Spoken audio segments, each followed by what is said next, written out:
Israel কি লেবাননের telecom নেটওয়ার্কের নিয়ন্ত্রণ নিয়েছে? লেবাননের দক্ষিণাঞ্চল ও রাজধানী বেইরুতের অংশবিশেষ থেকে লোকজনকে সরে যেতে সতর্ক করে দেয় ইসরায়েলি সামরিক বাহিনী। এতে দেশটির সঙ্গে ইসরায়েলের পুরো দমে যুদ্ধ শুরুর আশঙ্কা নিয়ে ছড়িয়ে পড়ে উদ্বেগ। সেই সঙ্গে দেশটি লেবাননের টেলিকমিউনিকেশন নেটওয়ার্ক হ্যাক করে নিজেদের নিয়ন্ত্রণ নিয়েছে এমন শঙ্কাও দেখা দেয়।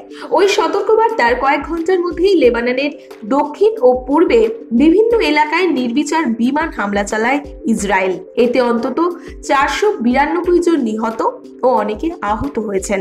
লেবাননের সঙ্গে পুরো দস্তুর যুদ্ধ শুরুর আশঙ্কার মধ্যে বিশেষজ্ঞরা বলছেন, ইসরায়েল যে পন্থায় লেবাননে হামলার সতর্কবার্তা পাঠিয়েছে সেটি প্রযুক্তিগত দিক থেকে দেশটির ওপর ইসরায়েলি আধিপত্যের কথাই স্মরণ করিয়ে দিচ্ছে।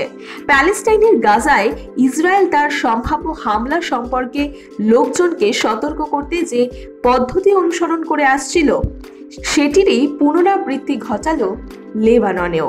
লেবাননে কি ঘটেছে, ইসরায়েলি সতর্কবার্তা কেন গুরুত্বপূর্ণ ও দেশটি জুড়ে জনসাধারণের ব্যক্তিগত যোগাযোগ ব্যবস্থা ঠিক কিভাবে ইসরায়েল নিয়ন্ত্রণে নিয়ে থাকতে পারে, সে সব বিষয়েই জেনে নেওয়া যাক।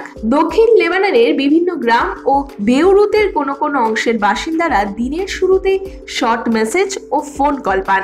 এইসব শর্ট মেসেজ ও ফোন কল এসেছিল লেবাননের একটি ফোন নাম্বার থেকে।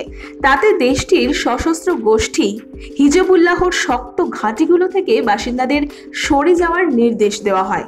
এই বাসিন্দাদের কেউ কেউ তাদের মোবাইল বা ল্যান্ড ফোনে রেকর্ডকৃত কল পান, কিছু বাসিন্দা পান শর্ট মেসেজ, আর সব বার্তাই ছিল একই রকম। সকাল 8:20 দিকে পাওয়া এমনই একটি বার্তায় লেখা ছিল, আপনি যদি হিজবুল্লাহর অস্ত্রশস্ত্র থাকা কোনো ভবনে থাকেন তবে পরবর্তী নির্দেশ না দেওয়া পর্যন্ত ওই গ্রাম থেকে দূরে থাকুন। এই বার্তা পাঠাতে লেবাননের রেডিও সম্প্রচার মাধ্যমগুলো হ্যাক করা হয়েছে বলে সূত্র মারফত জানা গেছে।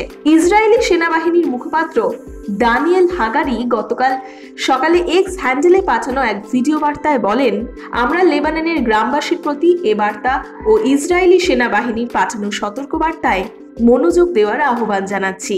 এদিকে বেইরুতের যেসব বাসিন্দা ইসরায়েলি বাহিনীর রেকর্ডকৃত সতর্কবার্তা পেয়েছেন তাদের মধ্যে লেবাননি তথ্যমন্ত্রী জিয়াদ ম্যাকারিও রয়েছেন বলে জানিয়েছে দেশটির সরকারি বার্তা সংস্থা।